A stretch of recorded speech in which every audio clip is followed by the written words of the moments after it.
भगवान शिव ने पार्वती जी की मगरमच्छ बनकर क्यों ली थी परीक्षा, आइए जानते हैं।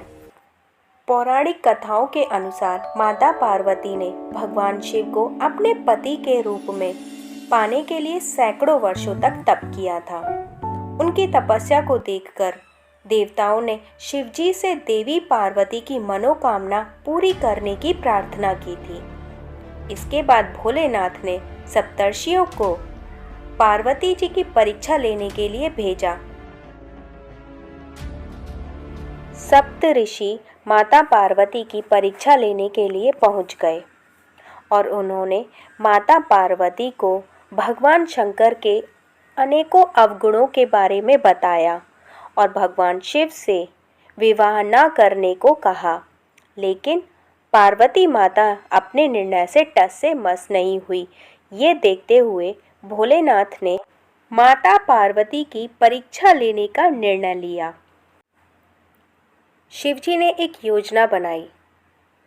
पार्वती के इतने तप और यज्ञ से भगवान शंकर बहुत खुश थे, लेकिन माता पार्वती की परीक्षा लेने की वजह से उन्होंने माता पार्वती को दर्शन दिए और उन्हें वर मांगने को कहा और उन्हें वर देने के बाद भगवान शंकर अंतर्ध्यान हो गए। कुछ क्षणों बाद ही एक मगरमच्छ ने एक लड़के को पकड़ लिया और लड़का मदद के लिए पुकारने लगा। बच्चे की आवाज़ सुनकर माता पार्वती जी नदी के किनारे पहुंची और उनका मन बहुत द्रवित हो गया। इस बीच लड़के ने माता पार्वती को देखकर कहा कि मेरी न माँ है और ना ही बाप और ना ही कोई मित्र है। माता, आप ही मेरी रक्षा कीजिए। इस पर पार्वती जी ने मगरमच्छ से कहा कि हे ग्राह, इस लड़के को छोड़ दे। इस पर मगरमच्छ ने कहा कि दिन के छठे पहर जो मुझे मिलता है उसे आहार बनाना मेरा नियम है।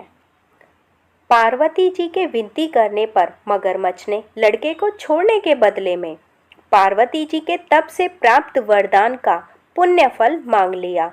इस पर पार्वती जी तैयार हो गई। मगरमच्छ ने बालक को छोड़ दिया और तेजस्वी बन गया।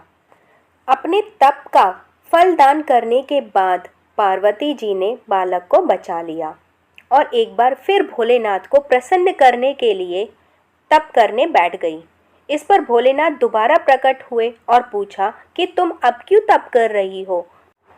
मैंने तो तुम्हें पहले ही मन मांगा वरदान दे दिया है।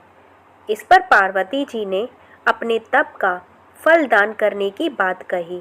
इस पर शिवजी प्रसन्न होकर बोले, मगरमच्छ और लड़के दोनों के स्वरूप में मैं ही था। मैं तुम्हारी परीक्षा ले रहा था कि तुम्हारा चित्त प्राणी मात्र में अपने सुख दुख का अनुभव करता है या नहीं। तुम्हारी परीक्षा लेने के लिए ही मैंने ये लीला रचाई थी। अनेकों रूप में दिखने वाला मैं ही एक सत्य हूँ। अनेक शरीरों में नजर आने वाला मैं निर्विकार हूँ। इस तरह पार्वती जी शिव की परीक्षा में उत्तीर्ण हुई और उनकी अर्धांगिनी बनी।